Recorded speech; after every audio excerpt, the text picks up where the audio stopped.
Alright, what's going on, guys? It's your boy Randy, the Upstart Echelon. Today I'm showcasing another one of my signature decks in Bazoo Return. The first thing I'm going to put out there is I apologize for the mic quality and the video quality. I'm currently on different hardware and I do not have access to all the things I used previously. But that being said, I'd still like to get this video out there and push it out to you guys because I feel like this deck is extremely underplayed and extremely capable of topping a tournament, which it still has not done to my knowledge. Also like to say, first things first, I'm going to put WorldGoneMaad's WordPress blog about this deck and all of his other decks, I guess, in the description below. There you can find the shell that I used to craft my version of Bazoo Return. He really revolutionized this deck and made it what it is today. I feel like with the way the meta has changed since he put that out, there are card adaptations you can make, especially in the side deck, which we will all go over, don't you worry. Now, going over the main deck, we're going to try to fly through this as quick as possible, of course, but I'm not going to just tell you card names and no explanation. This is all to the best of my knowledge, and his as well, I believe. World's, that is. So we're going to go over the monster count first. Would not be a Bazoo deck without the man himself, Bazoo, the Soul Leader. This card's very good. It's the reason this deck is possible. This card can get over practically every single monster in GOAT format, aside from Blackluster Soldier, of course, who is also in this deck. Bazoo's effect that lets you banish up to 3 monsters per turn from your graveyard and gain attack is the reason why this deck is able to produce so much pressure. In combination with the trap card Return from the Different Dimension, you can summon all of those banished monsters back and push for game.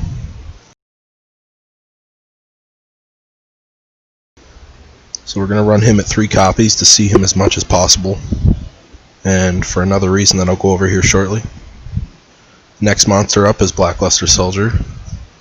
Kind of hard to avoid running this card considering he has synergy with cards like Thunder Dragon, Dakoichi, Breaker, Sangan.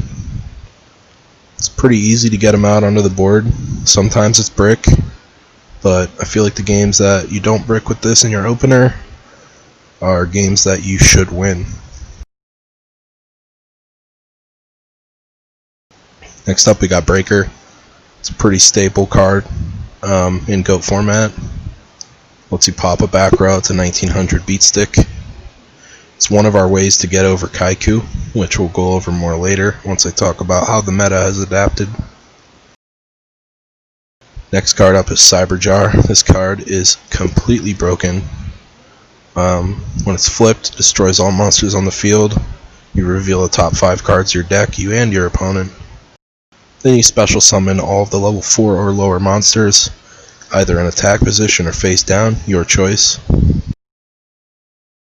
This card allows you to search your deck for key cards to push for game, as well as flooding the board to overwhelm your opponent.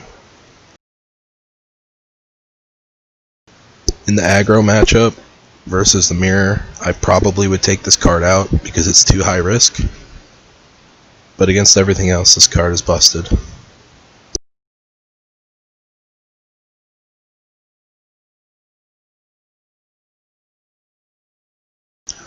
Alright, next we got DD Assailant. This card is a warrior, 1700 beater, 16 defense. You can set this card to bait knock if you need to protect your merchant or your Cyberjar. This card's really good against aggro, which I feel like is the main reason I have it in here. The only other cards that could take these slots are Kaiku, Berserk Gorilla, Skilled Dark Magician if you're worried about your dark count. DDA's effect lets you banish opponent's monster just like DD Warrior Lady. The only difference is it's only when you're destroyed by battle, it's not an optional effect on damage.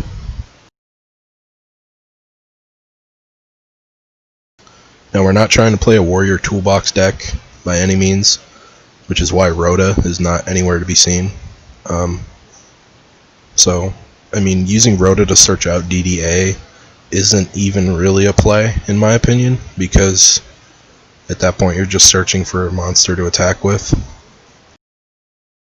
I feel like the effect to banish really helps make return more consistent in getting you cards to summon. This is going to be one of our main ways to get over Kaiku. If you need a refresher, I'll look it up real quick.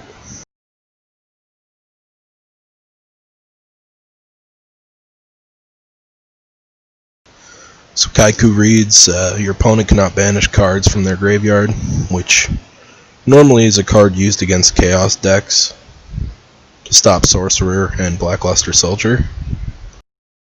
But the reason this card is actually a problem against Bazoo is because Bazoo is turned off basically when Kaiku's on the board, which means we cannot get over Kaiku, we cannot get over Blade Knight, we cannot get over Sorcerer. We pretty much lose to everything. Next is DD Warrior Lady. It's literally the same exact card as DDA, just 200 less attack points, and it's a light attribute. And its optional effect on the banish. So this lets you banish your opponent's Sangan and Serpent if you need to do that in that situation, which is usually a good play. Again, this will help fuel your banish zone for return.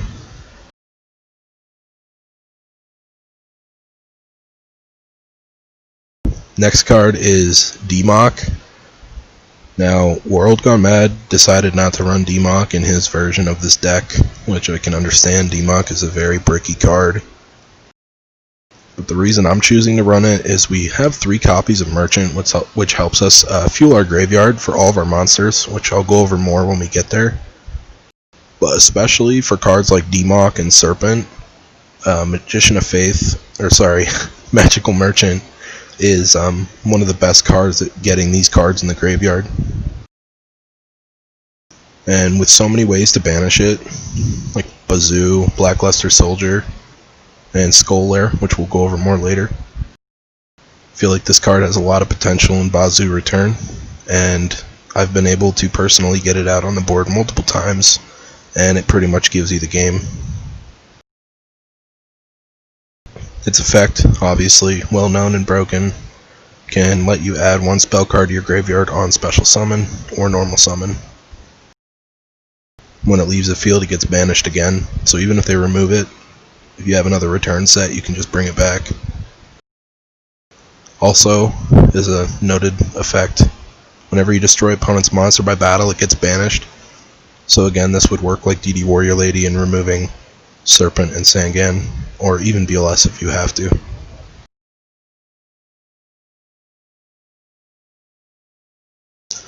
Next up is 3 copies of Takoichi. This is our main dark attribute for BLS. It's also a decent flip effect in just drawing a card with a decent body of 1400 attack. As an aggro deck, you really want to apply pressure as much as you can, and as Takoichi's only 1400, that's still a respectable number if your opponent has no monsters, or if you have to make them use a back row on it, like Sakuretsu, or even book in clinch situations. And if they book it, you just go plus and you draw again. This card's really good to get banished off of knock, which is why we run 3 copies. If your opponent uses knock on this, all 3 of your Koichis go into the banish zone, obviously. Then you can just bring them all back with return. Next up, 3 copies of Merchant, arguably the key card of the deck, in my opinion. It's a level 1 light monster with garbage stats. but its flip effect allows you to excavate cards from your deck until you find a spell or trap and add it to your hand. But since we run so many monsters and we want to fuel our grave for return, it's good to run this card at 3. Any game where you resolve Merchant, you should win as long as you fuel your grave. Sometimes you'll only mill 1 or 2, since our spell and trap count is nearly 20. But getting cards like Demok, or Tribe, DDA, or Warrior Lady, even Bazoo, it's pretty game changing and allows you to push for game most of the time.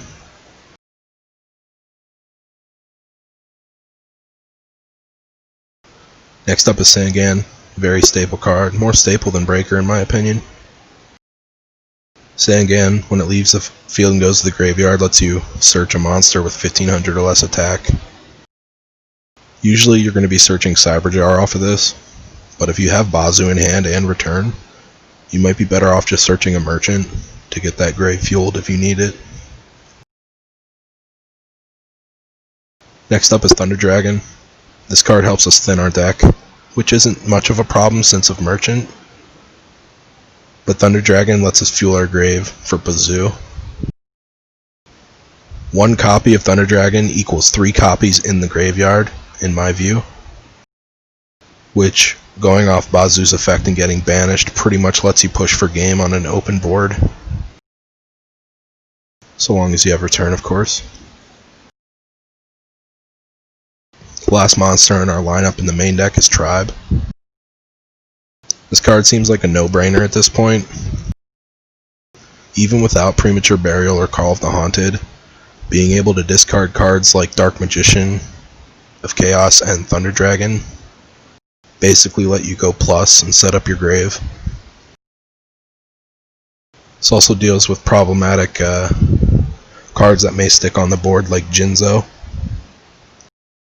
or Sorcerer. Anything really that is a large body, or if they have a larger board like Gravekeepers, lets you pop everything. Be careful of Book of Moon, because chaining that can stop this card and make you go neg if you have to use the effect again in main 2. It's really just extra insurance. Going into the spell lineup, we got Card Destruction. This card is absolutely required in Bazoo Return, in my opinion. Hands where you open 4 monsters and a Card Destruction, you're pretty much always just going to use Card Destruction, and now you're back in the game.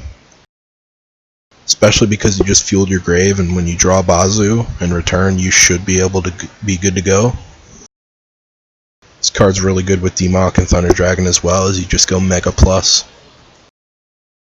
But with as much Thunder Dragon Chaos as there is right now in the meta, this card gets sided out a lot in Game 2. But against everything else, this card's pretty damn good. Next we got Duo. The entire trinity, really. Pot of Greed, Graceful, and Duo. These cards are must-have in just about every single deck. They don't really need much explanation. We have 1 copy of Giant Trunade in the main deck over MST. The reason for that is we run Dark Magician of Chaos. Since Demok lets you add a spell back, having 1 copy of Trunade versus 1 copy of MST is better to help secure the game lethal, in my opinion. Heavy Storm's practically the same thing as Trunade, but you pop your own back row and theirs, opposed to just adding them to hand. Next spell card's Lightning Vortex. Again, this is the same argument with Demok. In games where you can resolve Demok and you have cards, spell cards like these in the grave, these can only help secure your victory by being able to add them back. In World's list, he runs King Tiger Wang Hu to prevent scapegoats from being summoned. Now, as cool as that effect is, of being able to do that off like return chains, Tiger actually stops our own deck in multiple ways. if we roll Cyberjar and we hit Tiger and like Dekoichi or something, Dekoichi's just going to get popped. Same thing if we use Return in battle phase. If the only monsters we have banished to push for game are Dekoichi and King Tiger, Tiger will pop our Dekoichis when they get summoned. So as surprising, well, I guess surprising is not the right word, as unsuspecting as that play is to summon Tiger in battle phase and possibly secure games, I feel like it's just not consistent enough, and it conflicts too much with our own deck when we need it to not do that. I could be wrong though. You could try it out, especially in the side deck. You could throw them in there instead of a Sewer Priest, which we'll go over later.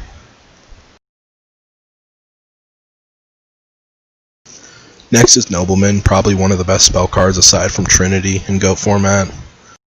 GOAT format's all about flip monsters, and this lets you get rid of all of them.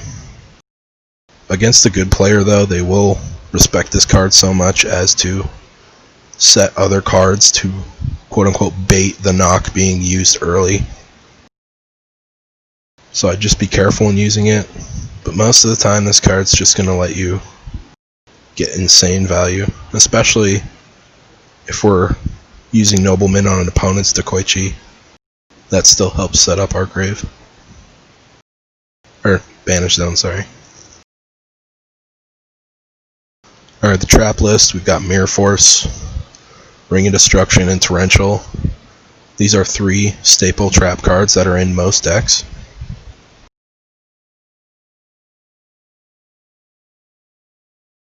Mirror Force can help you protect your set Merchant, or your set Dekoichi, or blow out your opponent's board if they just go all in. It's really, really hard to argue not running this card in most decks. Ring of Destruction is less of a staple than Mirror Force in my opinion, but it's still so damn good that you just can't not run it in an aggro deck like Bazoo. Basically you just target a monster and both players take its attack damage and it gets destroyed. It's really good for removing problematic cards like Thousand Eyes, especially since we don't run Book of Moon. This can also help you secure game if you just need one more attack in. I guess I'll kind of talk about why I don't run Book of Moon as well here in a second once we get to Solemn. But the next card up is Skull Lair. This card is completely insane against the right deck. So against any deck that runs Meta, Morphosis, and Scapegoats, this card's completely busted. You banish a card. Banish as many monster cards from your graveyard to destroy a monster equal to that level of monsters banished. So for example, if they have Thousand Eyes and I have a Merchant in my grave, I could just move from play 1 Merchant and now Thousand Eyes is destroyed. But since it's a continuous trap, it can clog our back row, which is why we only run 1 copy, as well as since it requires an established grave, this card can be extremely brick if you open multiples, or if you open this card without any monsters in the grave to begin with. Which is why I like this card at 1. This helps get Demok banished as well, or really anything. It's just a very sleeper meta card. Okay, let's talk about Solemn. So, in WorldGoneMaad's list, he does not run Solemns at all. I completely disagree with that, because in his WordPress blog, he explains that this deck is designed to be aggressive. And I cannot think of one card more aggressive for an aggro deck than Solemn Judgment. Especially when he's running cards like Book of Moon in place of this. Or mind control in place of this. This card stops literally everything in the game if you want it to. The only downside is you're paying life points. And in combination with Return, you're never going to be able to be out of range to activate these cards since you pay half your life points. The worst that's going to happen is you're going to put yourself in ring range.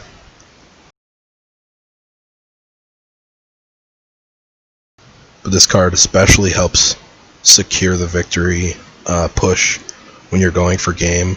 Like if you resolve Demock and you get a Trunade, you Trunade the board and you Solemn their scapegoat. And I think the way World crafted his deck was to not worry about having to use Solemn Judgment on those cards, and instead punishing them with cards like Tiger.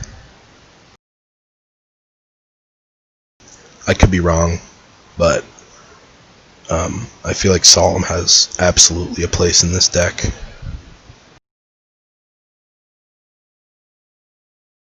And Torrential's nice as well. Even though we are aggressive and we want to maintain board, we're not worried about recurring our flip effects. We're actually most concerned about filling our graveyard.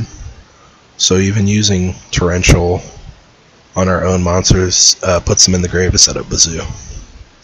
And this just stops literally everything. Torrential and Mirror Force are two of the most feared trap cards in GOAT format.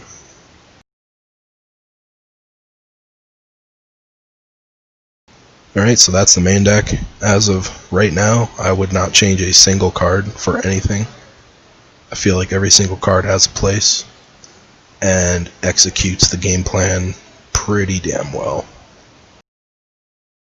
So, as with side decks, these are always ever changing as the meta adapts.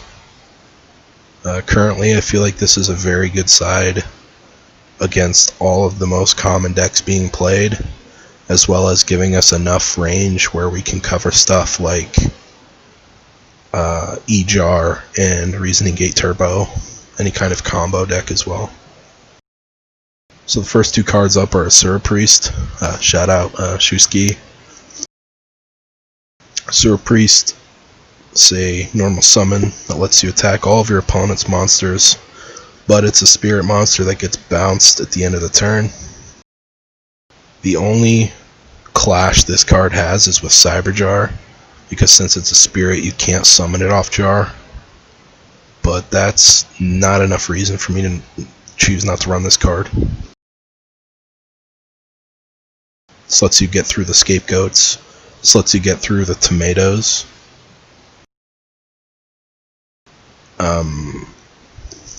This card could be Tigers in the side deck if you chose to do that, because like I've already explained a couple times now what Tiger can do with this deck. I just prefer Asura Priest personally. Asura Priest is more responsive to cards and applying pressure when it's not needing to negate scapegoat tokens, especially against like really niche decks like Monarchs, where they need to tribute your monster. This card can just totally avoid that since it goes back each turn. I guess it's worth noting it's also a light attribute, but that probably does not matter since this card's most likely going to stay in your hand. Next up we got 3 copies of Spy.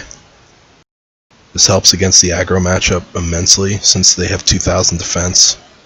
The only card that aggro has to get over this is level 2.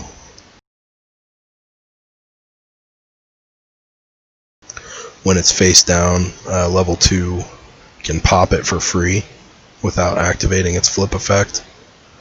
The only other card other than level 2 that gets over this is Sasuke Samurai, which is a level 4 light with 1800 attack. If it attacks a face-up defense monster, it gets destroyed in the same way.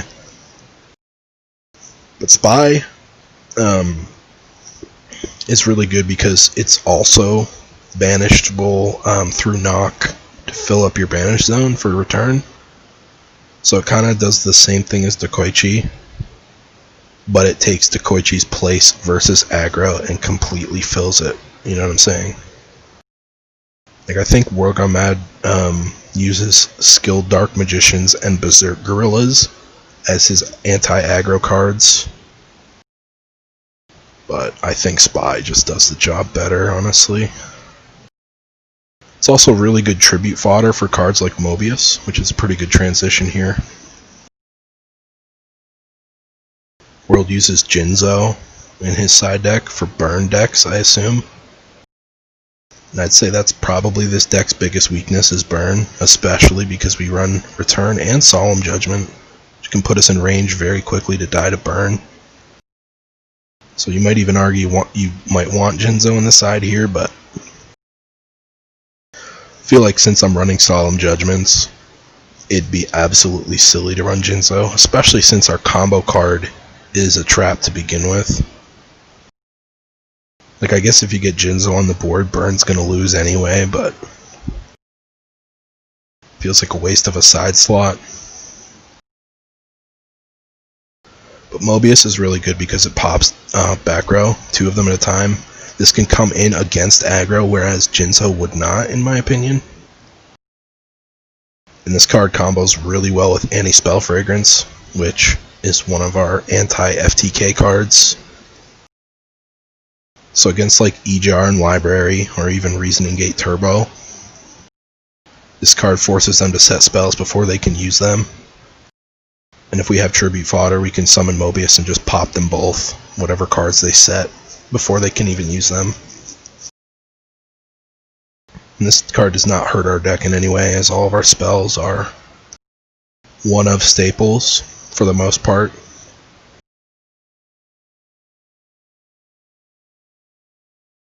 Next up is Mind Control.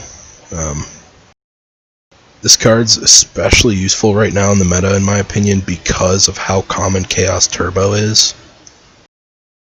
If you're unaware, Chaos Turbo is a deck that runs 3 copies of Sorcerer, Thunder Dragons, Magician of Faiths, Dekoichis, anything to let them get through their deck extremely fast to summon out Sorcerer, especially the flip effect monsters.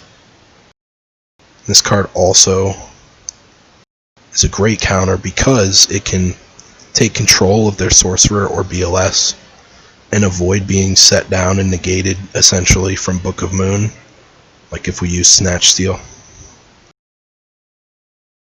Grabbing your opponent's Magician of Faith and resolving it and getting back your own Charity or Pot of Greed is absolutely busted and usually wins you the game. But just like versus when I was talking about Knock versus a very good opponent, someone who's played this game for years, you have to be very careful when you choose to play this card. It can be a complete bite in the ass, or it can help secure you the win.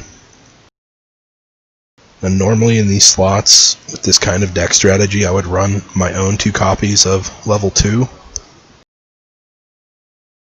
But since we have no way to protect level 2 in ways of like Sakuretsu, or our own Book of Moons, I feel like Mind Control does level 2's job here better. Next up we got Mystical Space Typhoon, which is obviously missing from the main deck in my list here. This card's mainly in here just for Royal Decree, and that's about it. If our opponent sets up Decree, our entire game plan is gone.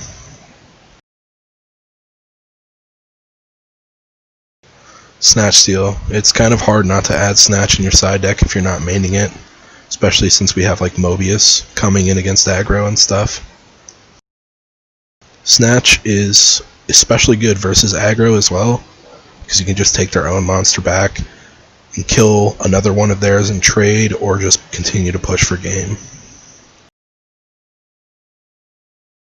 Anti-Spell Fragrance, as I said, is our anti-combo, anti-FTK card that combos well with Mobius. Then the last 2 slots go into Trap Destitute. This card's absolutely essential versus combo as well. so you can see their hand and know when you can be aggressive or not. Versus Chaos, you can keep them off of attributes for their own sorcerers or BLS. At 3 copies, this card is pretty damn bricky. I think 2 is a really good sweet spot. And I also don't main deck it because there's just so many decks right now in the meta. And versus anything that is not Chaos or combo, this card's just going to be dead. I mean, I guess it's good against Monarchs. But anyway, that's my take on Bazoo Return. Again, a lot of thanks to WorldGoneMaad for making this deck what it is today. And again, this is just my take on it in today's GOAT meta. Try out the deck, let me know if you like it. Again, sorry for the quality of the mic and the video, but we'll get there one day. It's your boy Randy, signing out.